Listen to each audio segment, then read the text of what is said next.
Hello everyone, welcome back to another Strategoy video. Ryan here with a departure from what we usually cover on this channel. Of course, we are an Age of Sigmar channel, and I think the definition of what it means to be an Age of Sigmar or Warhammer not in the future player might be changing with the advent of the old world being released here. And it's such a weird, complicated relationship that I think a lot of us have with what once was Warhammer Fantasy Battles. That I don't know. I felt like I really just wanted to make a quick. I say quick. I have no idea how long this is going to go. It's more of a podcast this time. Sometimes people say that this channel is a podcast channel because the video content often is not as important as you would often need it to be qualified as not a podcast, I suppose. But then again, sometimes we really do have slides that are important. In this case, I really just wanted to get some content out there, and I've been thinking about what the best way was to present this, and I really just have two slides here. It's going to be this intro slide and then a goodbye slide. But anyway, I've been really wanting to talk about the old world, but I didn't really know what the right way to get us started on it. So I felt like making a spontaneous video was as good as any other idea that we could have. And so anyway, let's jump into it. But before we do, just a normal reminder that, watching the videos, and we really appreciate it, of course, but also liking, sharing, subscribing is fantastic to help keep the channel boosted. And of course, we'd be doing our part better if we were making more videos. But maybe this video will help explain a little bit why that's been falling off for a bit. And granted, I can't speak for Jonas himself, but I think maybe there's a similar vibe in the air for the two of us. So, without further ado, let's talk some old world. So, gosh, where to begin with this? Maybe a little bit about my history. I don't necessarily have quite as earned a heritage of a Warhammer Fantasy player as maybe a lot of the other content creators out there, in the sense that some people actually started right before, not started like, well, that too, but right before Age of Sigmar were just fantasy players, and then fantasy died, or so we thought, and then everyone kind of reluctantly or maybe curiously jumped on the Age of Sigmar train and then waited to see how that played out. And while that certainly is not the case for me, I do have a history. I'm 42, and I actually started playing Warhammer with 40k back in, I think, what 40k's second edition was. And I want to say that we were on 3rd edition fantasy at that point, but it might have been 4th. It was the edition that came with a cardboard cutout. If you bought the starter box, or the big box for the edition, they came with a cardboard cutout of a wyvern, Orcs and Goblins wyvern. And similarly, around that time, the 40k box came out with a cardboard cutout of the Orc Dreadnought. So anyway, that kind of dates me a bit. So I started with 40k, and had been an Orcs player there, a Space Orcs as they were then known, player there. And this is when I was in middle school, so it was a while ago. So like when I was, 12-ish. And anyway, my friends and I, like a lot of people back then, kind of wanted to jump on all the bandwagons. So we played 40k. Then we eventually got onto fantasy and epic, which is like, the miniature scale. I don't know what they call that now. I don't even know if it exists anymore. But and we jumped on Necromunda and Warhammer. Why am I blanking on the name? Warhammer Quest. The original Warhammer Quest was so good. So fantasy was a part of that whole equation for me. And as a Space Orcs player in 40k, it seemed natural that, well, I got the core box, the launch box, why not, which came with some Orcs and Goblins in it, why not play them? But I just found them not very inspiring at the time. And so I ended up dabbling and moving into ultimately with undead, and I even have the original Nagash model, which is the little small one that everyone jokes about how derpy it is, but we kind of got off the ground. And, granted, we were young. We didn't, and models were totally different. Everything was different then. But we kind of got off the ground with fantasy. We played a few games. It never quite really took off with our little group the way 40K did. 40K was our main thing. And I would say Necromunda even went further than what we did with fantasy. But I always liked fantasy, especially once I found an army that I felt more attached to. And I'd also dabbled a little bit. I think I had bought the Dwarves book off of a buddy back then, and just thought Dwarves were like amazing. My buddy Evan played High Elves. I'm trying to remember what the rest of my friends played. But Evan was very much into High Elves. He never really gravitated towards 40K as much, but he did pick it up. But I think he really liked the kind of Tolkien-esque nature of what fantasy was at the time. So anyway, that era ended for me, and years later I was in college, and I decided, I didn't really have anyone to play with, but I decided to splurge on, I think it was 5th edition, the core book, and then other stuff, and I saw the Lizardman book, and I just thought it was so cool. And this is kind of when I realized I became addicted to rules in the game, and collecting everything, and kind of having a good kind of oversight, bird's eye view of everything. I started just buying army books, and really didn't play. I did buy a number of Seraphon models, but or Lizardmen, I should say, didn't get very far with them.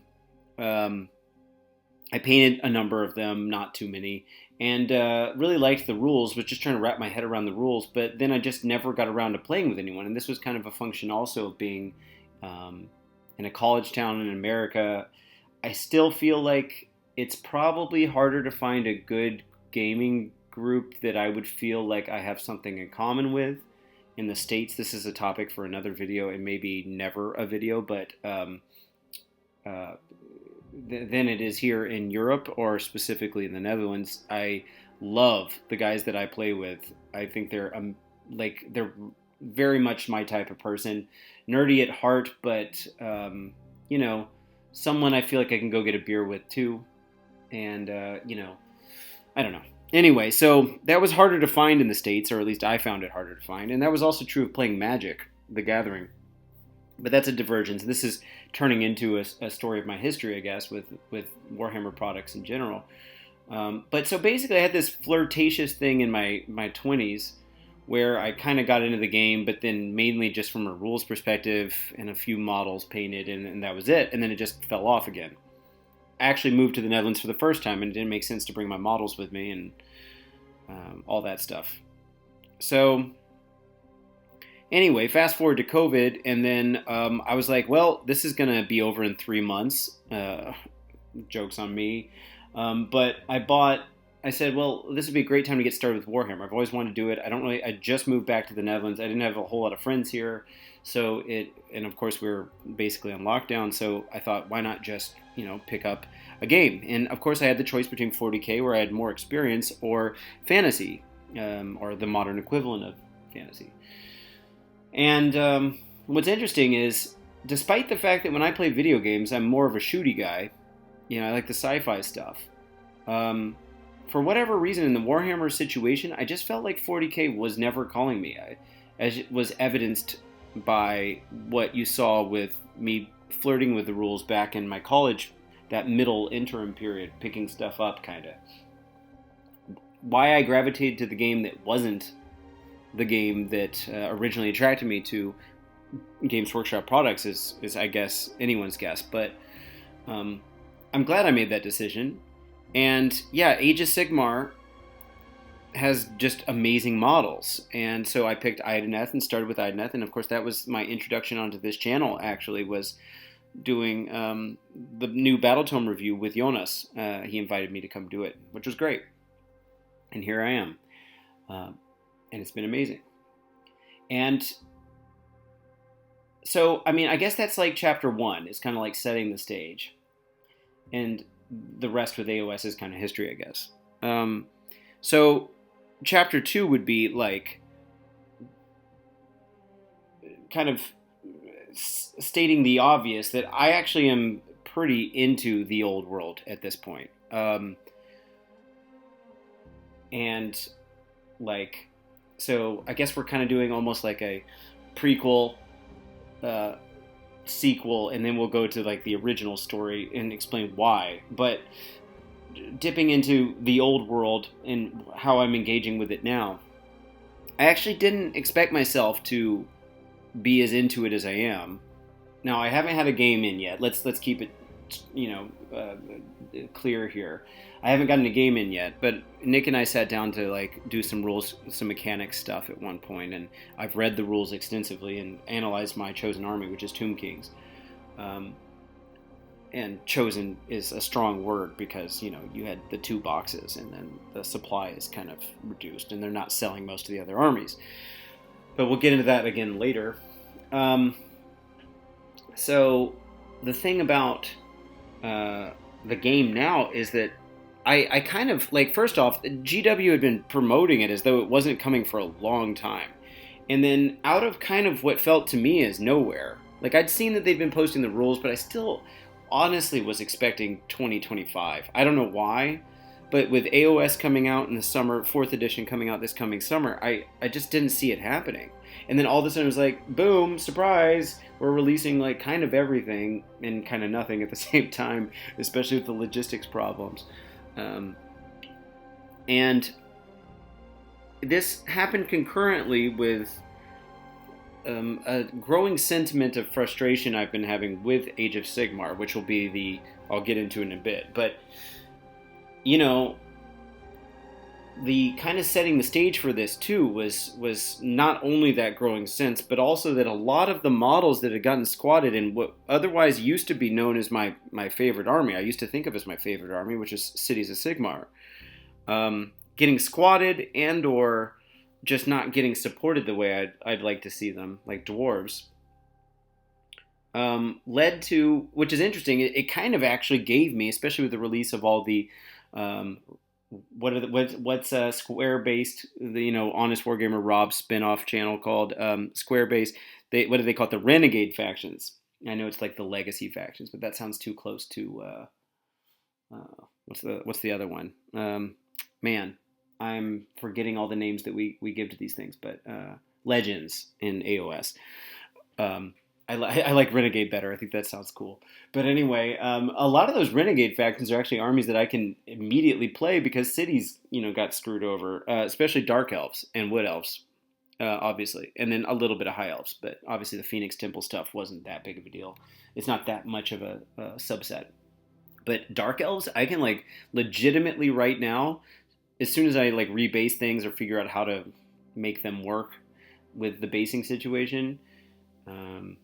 And there are some creative solutions out there for the round bases getting shrunken down or whatever by elevating them and then letting them still bump into the unit you want to bump into, but then, I don't know, using a kind of movement tray. Anyway, I've got enough Dark Elf stuff to play a legitimate Dark Elves army. Like, honestly, like I've got like 2-3 Charybdis War Hydra type models. I got 3 of each of the types of chariots. I've got enough Black Ark Corsairs, enough Dread Spears, or I guess they'd be called Dark Elf Warriors now, and Repeater Crossbowmen to make something out of it. Drakespawn Knights, Cold One Riders, are Knights. I've got them. And then, of course, the Daughters stuff. I've also got a number of the Daughters models. I don't have as many Witch Elves and Sisters of Slaughter, but I do have the shrines, essentially the Blood Rack Medusa and that kind of thing. So yeah, I mean, just right out the gate, I'm already looking pretty good with my Dark Elf stuff. Dreadlords, Sorceress on Dragon, Sorceress on Foot, Black Ark Fleet Master. It's not a small collection. I also have a Manticore for my Slaves of Darkness army. So I could just, and I didn't even, because I wanted to swap out the Sorcerer version and the Chaos Lord version, I could just pop a different guy on top and then make it a Dark Elf thing. I'm pretty psyched about that. And actually that kind of ties back a little bit to my history with the game too. Is yeah, undead was basically my quote unquote main army, but I always had a thing for dark elves, which is interesting because I've never really had a thing for daughters of Cain, and I never really had a thing for dark Eldar, Drakari in 40k. But for whatever reason, I always thought dark elves were badass. And I've been waiting for them to truly come back out, like a Malarian Force. I would have bought that immediately if they released it. But now, well, they've basically made Dark Elves viable again, even though it's through a Renegade faction. And who knows what they mean by support or not support in this circumstance. But the rule set is full. Like, it's there. I've gotten to know the Tomb King's rules and the Dark Elves rules pretty well already, and dabbled a little bit in the other ones. And I am planning on doing dwarves as well. But anyway, so, I mean, that this all kind of came out so quickly when they said, like, they were squatting so much from cities, but that you could legally use, like, whatever cities models as stand-ins for other current cities models. So, for example, what are they called? Eternal Guard? From the Wood Elves side of the Wanderers side of cities, what used to be, because they've got like long weapons and they're elves, you can use them as, like, I don't know, dread spears or whatever you want to use them as.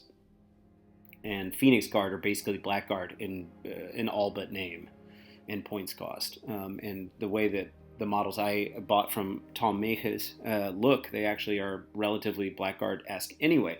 But then, of course, now I can actually use those models somewhere else. I've got enough Wood Elves. Hell, I have like 10 Wild Riders and 5 Sisters of the Thorn, or the other way around.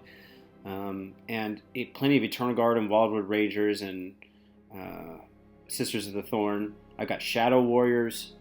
I've got a lot of these things are immediately usable. And maybe I don't want to use them as counts as cities of Sigmar models anymore. So there's a lot of things to consider now.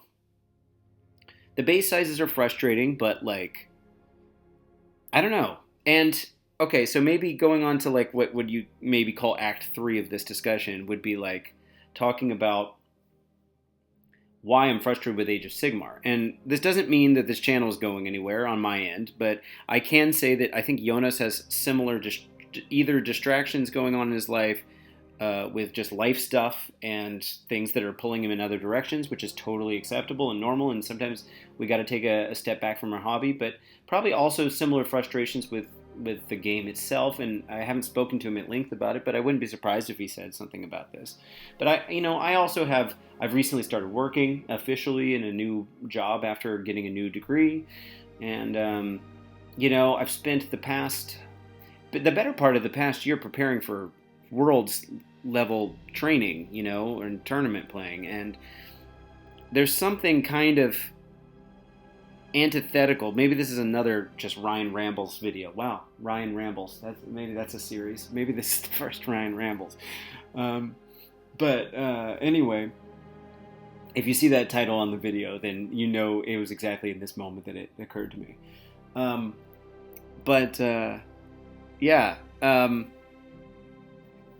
Kind of like a fundamental understanding of what it is that attracts me to a game, or anyone to a game, but we're talking about my interaction with it at this moment. But feel free to tell us in the comments about how, like, you guys interact with the games and how it differs from the way I do. That's always interesting to read. Or in the Discord. Join us in the Discord. But yeah, like, that's a video for another time. But I think there's been a lot of kind of, as cheesy as it sounds, self-discovery going on in the past year.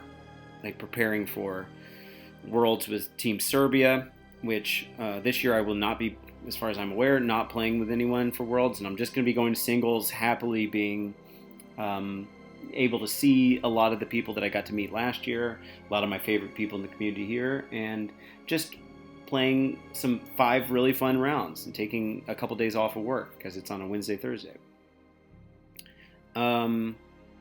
That's what it's going to be. And actually, I think I'm more at peace with that idea. And it's interesting because all the things that have led into the Old World's release, like the Old World came out at like the perfect time, I think, for me to be like, Oh my god, this is so refreshing. I needed something that was less rock, paper, scissors, which is definitely a criticism I have for AOS right now. Like the last 5, 6 games I've played have felt so uninteractive because my army just couldn't do anything against my opponent. And it's been getting worse. Like I'd say the last 8 battle tomes or so have really just kind of steamrolled this. I don't even blame it on the GHB. And the battle scrolls are trying their best to keep up with it, but obviously we're sitting right now waiting on the next battle scroll, at least at the time of recording. Um, and I've surrounded myself with a bunch of people who are amazing people, but who are really trying to also train for these kinds of things. And I never get to play against lists that I get a chance of breathing room. It's like, unless you come absolutely prepared for the meta stuff. I mean, I've been playing hard. Like, I've played 330 something games now in the past 2.5 years. I've been playing a lot. It's not like I, you know, haven't been trying. And, I can definitely say in the course of 3rd edition, the games have gotten less fun. It just has. It's gotten more one-sided. And maybe it's only more fun if you're the kind of person who's just at a tactically better level than I am. But I'm not bringing like crap lists. If I had brought these lists a year and a half ago, they would have been like competitive enough. It wouldn't have felt one-sided. But it's gotten to the point where I just don't know what to do anymore. And honestly, I'm not having that much fun. I think it's kind of a little bit of the conversation that you've seen online if you're following old world stuff at all about line hammer, where the game seems to be incentivizing you to play in the typical rank and file blocks, but there's a certain argument to be made for lining all your guys up in one row is actually better. Like in a conga line kind of. And in a similar way to that, like they've been saying, well, maybe if they're not going to comp it or they're not going to FAQ it, then you just need to kind of find people that want to play rank and file. In a similar way, I guess you could say the same thing about AOS. Like, they're totally reasonable armies to play against, but most people that I play against aren't using them. They're using the broken-ish thing that's hot at the moment, and, I'm not trying to hate on that. Like, I think there's a time and place for that kind of player. And I think this is part of the fundamental reason that I've been realizing maybe I'm not built for that environment. But that's, again, another video. So I think with the culmination of all these things, like my history with fantasy, and of course AOS is fantasy in a certain sense, right? Like I have been entirely happy for the past, well, I actually really got started in 2020, so it's been even longer, 4 years. I've been entirely happy thinking of AOS as just what fantasy has become. And actually, I think round bases do look better than square bases most of the time. And I do like the way AOS plays in general.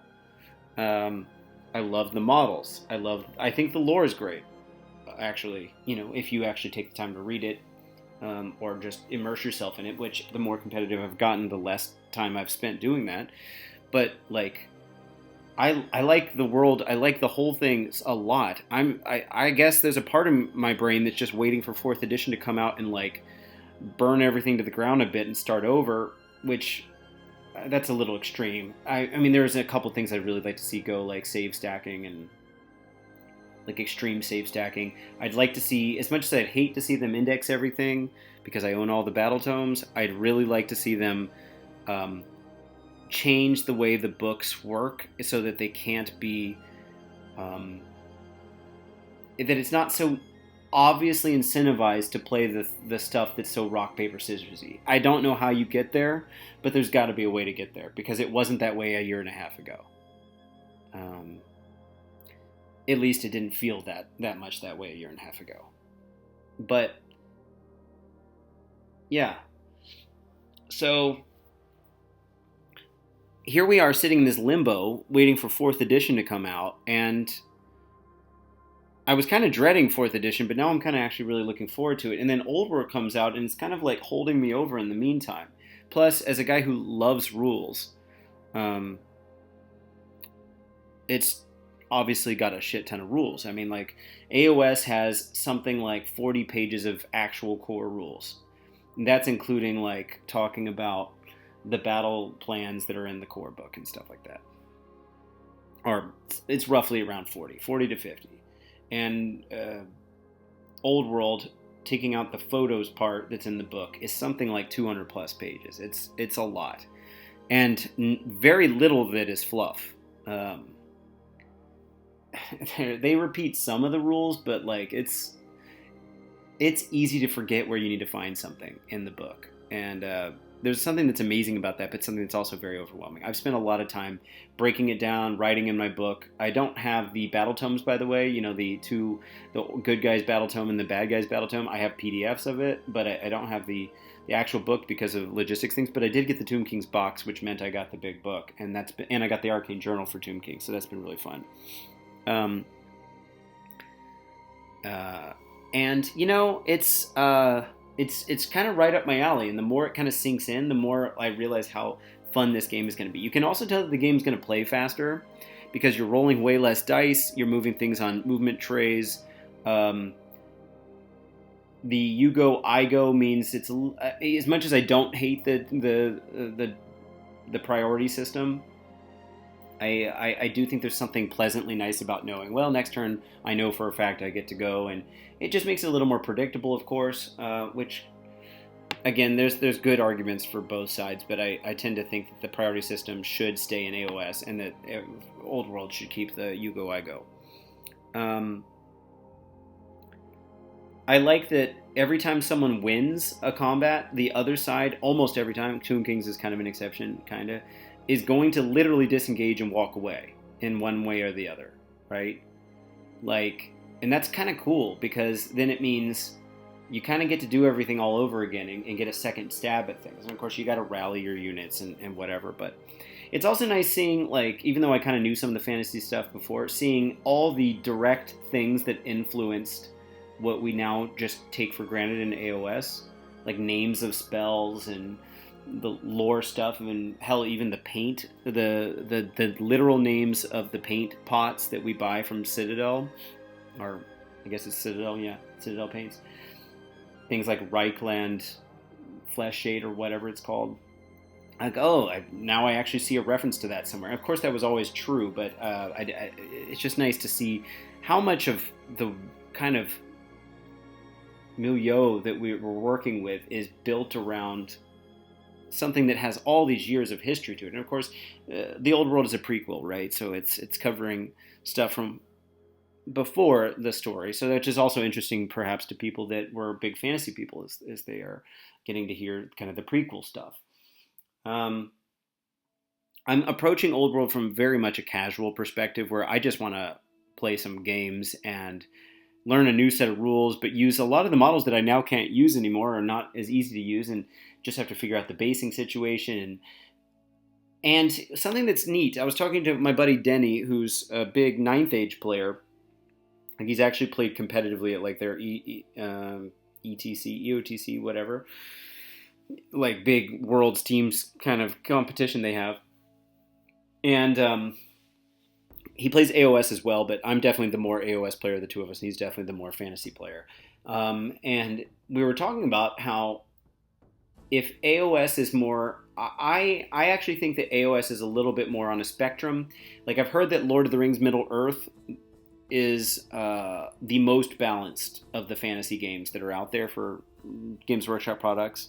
I mean, I guess Blood Bowl, people consider that to be good too, but it's a totally different kind of game, right? So Middle-earth, I've heard, is basically like a skin swap. Like, if you play the good guys, the bad guys, or anything in between, you're mainly just playing with the same rule set, and they just have different models and there's slightly different rules, but you're mainly just thinking it's almost a bit more chess-like, right? On that end of the spectrum. And you get to AOS, this super rock, paper, scissors. Each army feels like a different fighter in Street Fighter or Mortal Kombat, which is what I've compared it to for a long time now, that, like, you actually have to get to know their moveset quite a bit. And some people are just not built to play something like playing Zangief in Street Fighter. He had like some of the biggest damage output moves, but they were really hard to learn, or at least at the time when I was playing Street Fighter 2. And so you had to kind of be like, it had a high or skill cap or whatever, right? So, but it was difficult to pick up. And AOS is very much that kind of game. But from what I've seen in Old World, I mean, considering that how much of the universal special rules are shared by so many armies, and even some of the named rules, like cleaving blow is technically a rule. Like if you roll sixes to wound, you basically ignore armor and regeneration saves.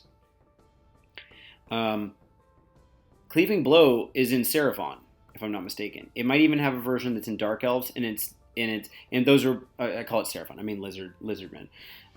Those are, of course, renegade factions, the non-officially supported ones. And then Tomb Kings is one that's supported, and it's got the same rule. And sometimes they have different names for these abilities, but like even the ones that are supposed to be Battle Tome associated are just recopied in other books. I call them Battle Tomes, but whatever, army books or army list, whatever, composition list.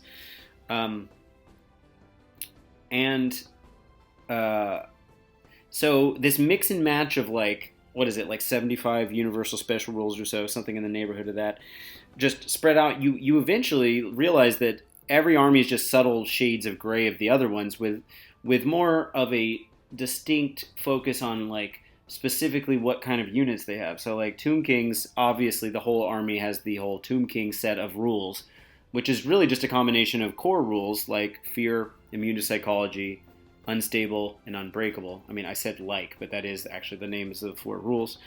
Plus, they can't march, the AOS equivalent of running. And that's something that defines them. Their archers also can't, they basically have ethereal to hit rolls, meaning they can't get worse or better, but that's actually really good in this game. The consistency and the ability to predict what's going to happen. And that's, you could say that's definitely something that like defines Tomb Kings. But if you threw another undead army in there, I haven't looked at the Vampire Courts or Counts rules yet, but I have to imagine that there's some overlap with the Tomb Kings kind of immune to psychology fear stuff. And that's just like kind of a thing that defines that kind of army.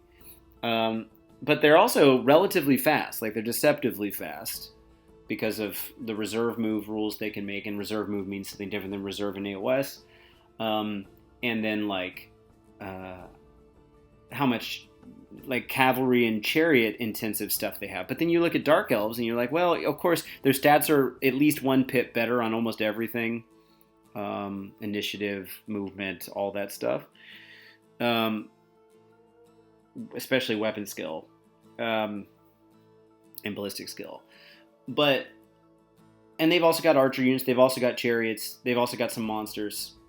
Like what makes them is more a subtle difference of how exactly the combination of things moves. And I don't think most armies have as distinctive of a army-wide defining trait as what Tomb Kings have with that collection of 4 rules I mentioned, plus the arrows thing and regeneration. I should have mentioned that too. Regeneration is kind of like bringing your guys back, but you don't actually take them off the board and then bring them back. They kind of like in Soulblight. Instead, it's like a save after the save that counts as though they died, but then they came back, which is different than warding it off. But they can do all 3 types of saves. And this is as good a time as any to mention how much less deadly this game is. You just don't have as many attacks going out, and with the strength toughness comparison chart, it's if you have a higher toughness than they have strength, you're tanky. You're already pretty tanky. But anyway, so I don't know. I mean, even looking at the Seraphon rules, or the Lizardmen rules, I wasn't that blown away by how different they were. And this is kind of going back to that point. The big point here is that if Middle Earth is very skin swap-esque, but every army more or less plays the same with a few differences.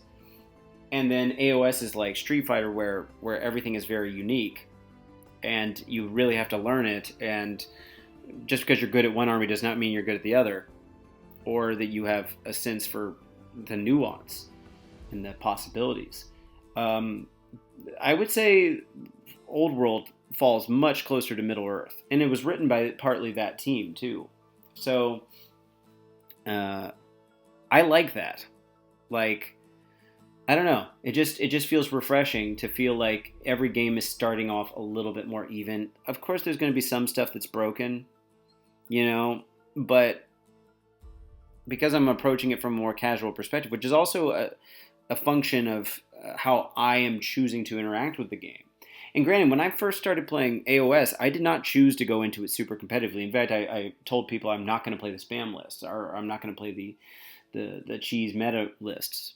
And I mostly haven't done that, but I've also gotten more kind of results oriented, and that's just not what inspired me to play the game in the first place. And maybe if I can kind of watch out for that when getting into the old world and let that be that environment. That said, I don't want AOS to keep being that. I'd like to kind of also bring AOS in that direction for me. It just kind of happened by accident. So maybe being a little more vigilant to make sure that doesn't happen again. But yeah, I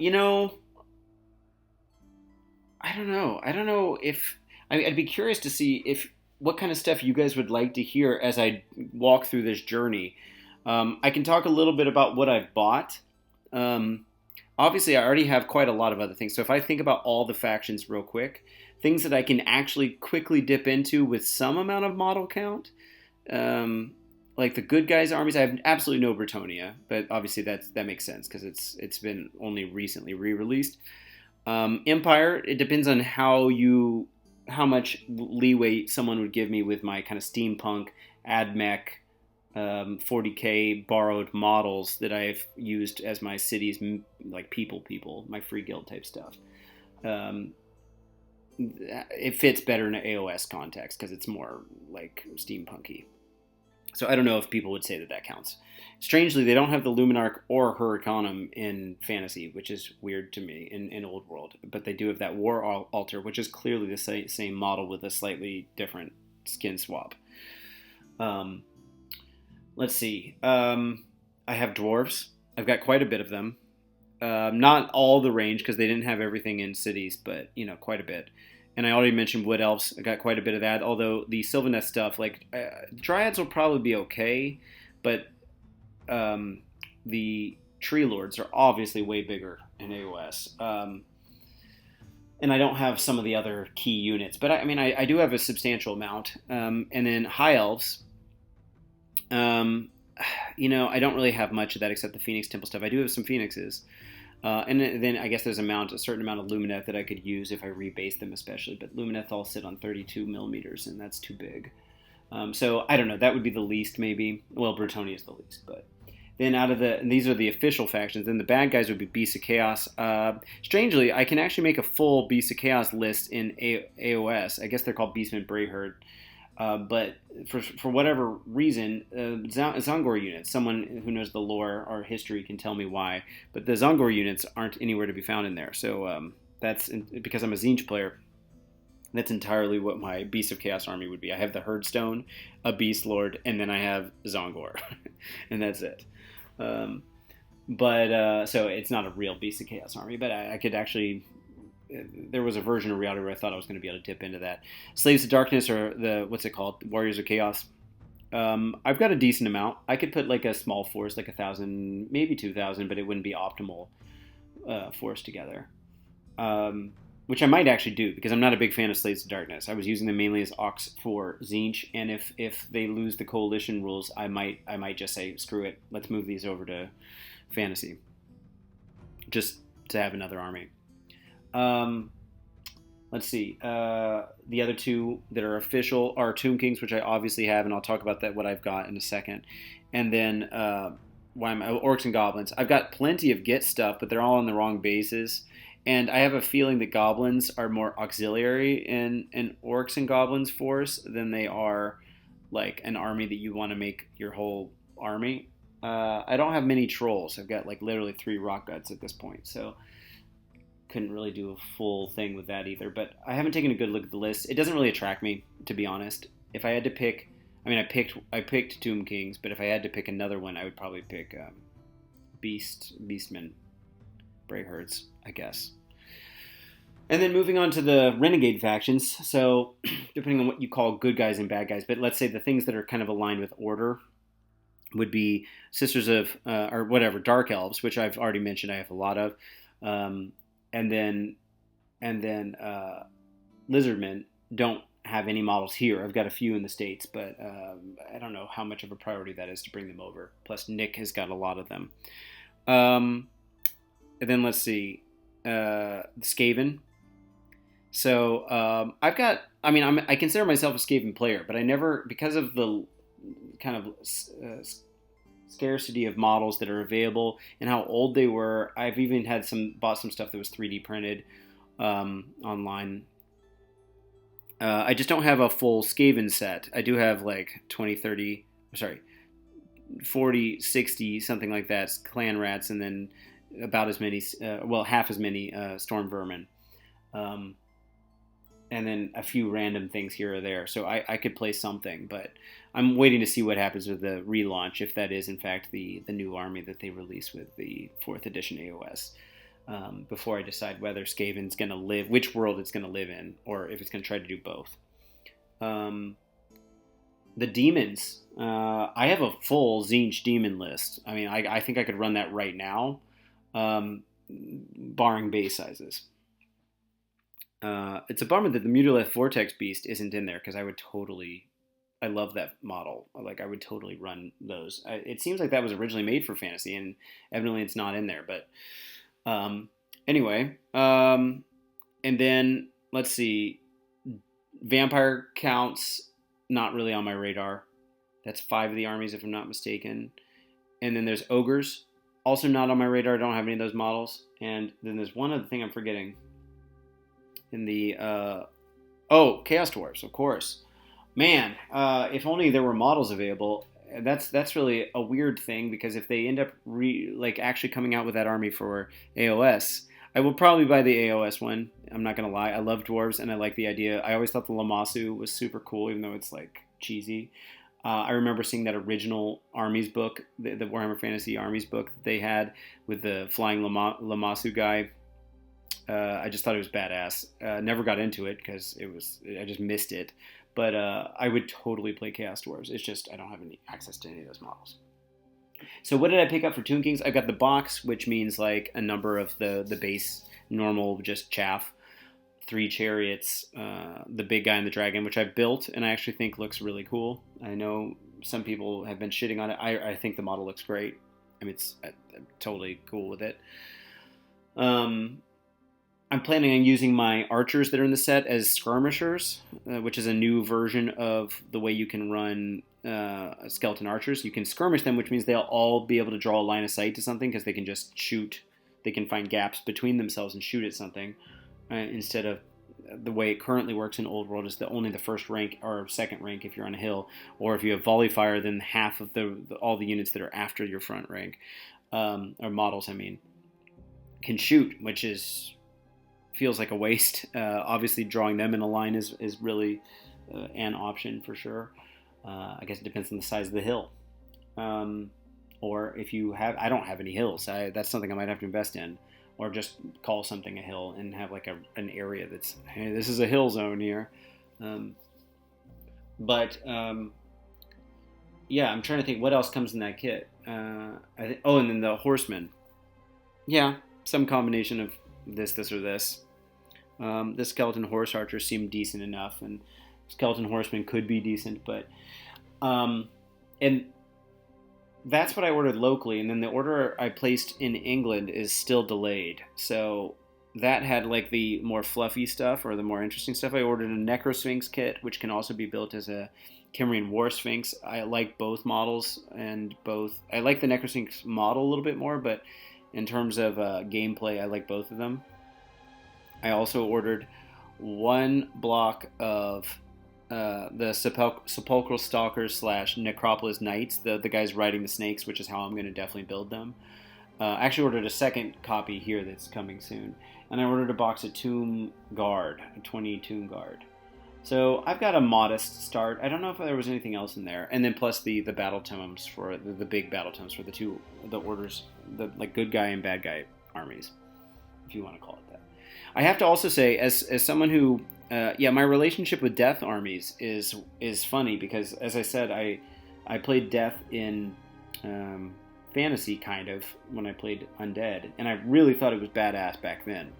And then in coming back to AOS, I had like zero interest in, like, at the time, Legions of Nagash, which of course is now Soulblight.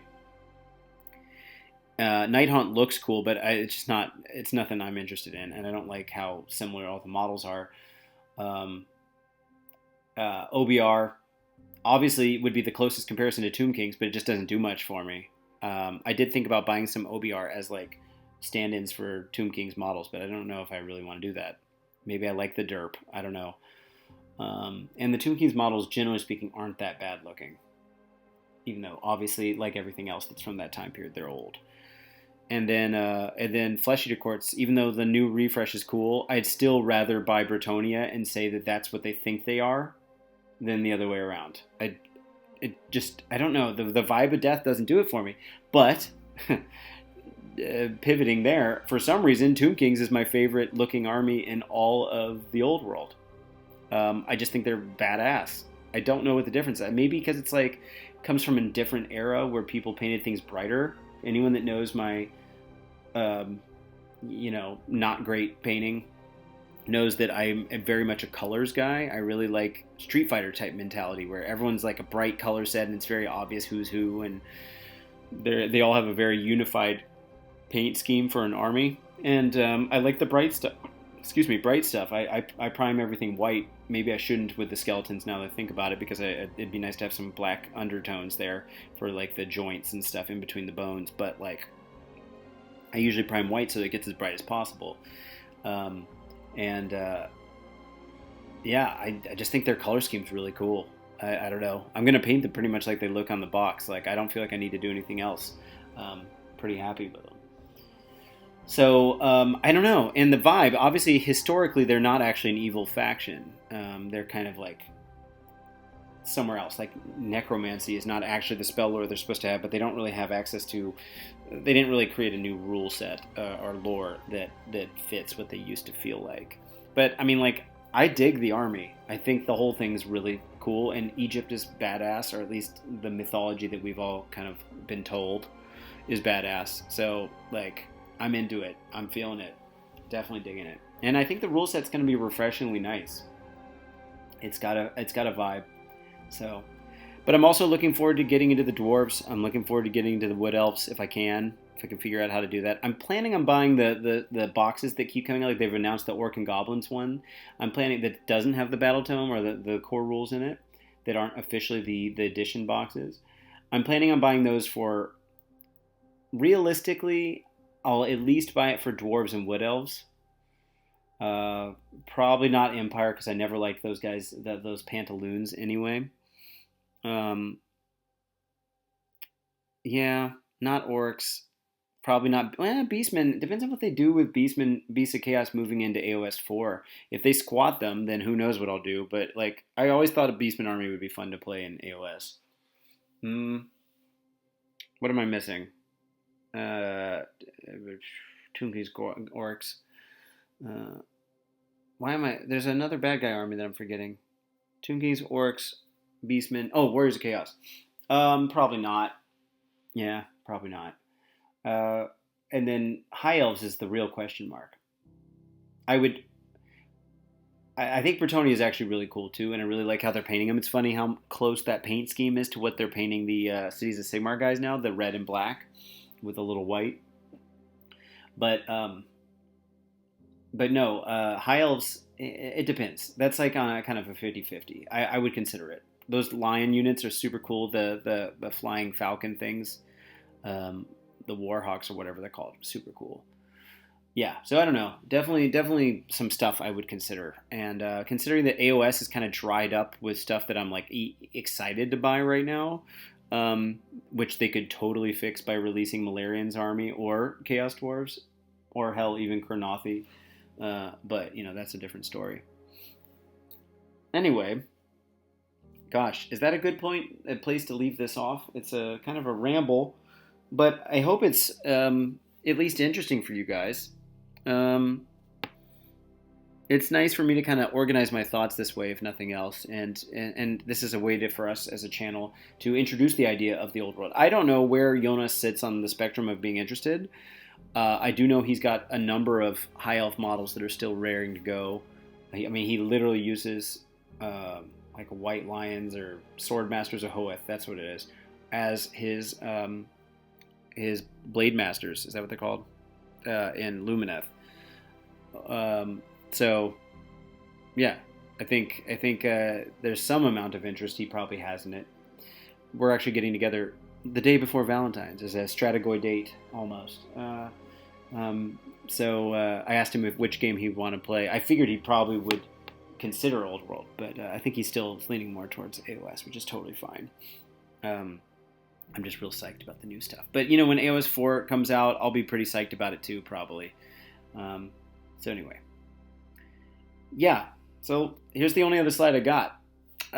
Thanks for watching. You know, same stuff. God, I love the Tomb Kings. I think they're so cool. Maybe you guys aren't on the same page with me, but God, I think they just look great. Anyway, let me know what you guys think. Like, do you want more old world content? Because, you know, the funny thing is, like, we're kind of positioning ourselves, or we have positioned ourselves on this channel as a channel that knows what we're talking about. Granted, there's always higher levels of game knowledge, you know. I'm not the best player, I know, but I do have a pretty good, and Jonas too, I think, and he and I interact with the game in different ways. Obviously, I'm more of a tournament related or oriented guy, but we both have our kind of areas that we feel pretty confident talking about. And then coming to the old world, I'm discovering at the same time you guys are, and from like an AOS perspective, and maybe that's interesting content, maybe it's not. I don't know. How many of our listeners out there are like actually seriously considering old world, or like I've already jumped on that train? Like, I'm seriously curious. In any case, thanks for listening, guys. This was fun making. I haven't really had a whole lot of people to talk to about the old world since I've kind of jumped on this train pretty hard as soon as they announced it, like seriously coming out. So thank you. And yeah, maybe we'll open a Discord channel open for old world stuff too, if you guys are interested. All right, guys. So thanks again. Until the next time, whether it be AOS or the old world, Ryan out.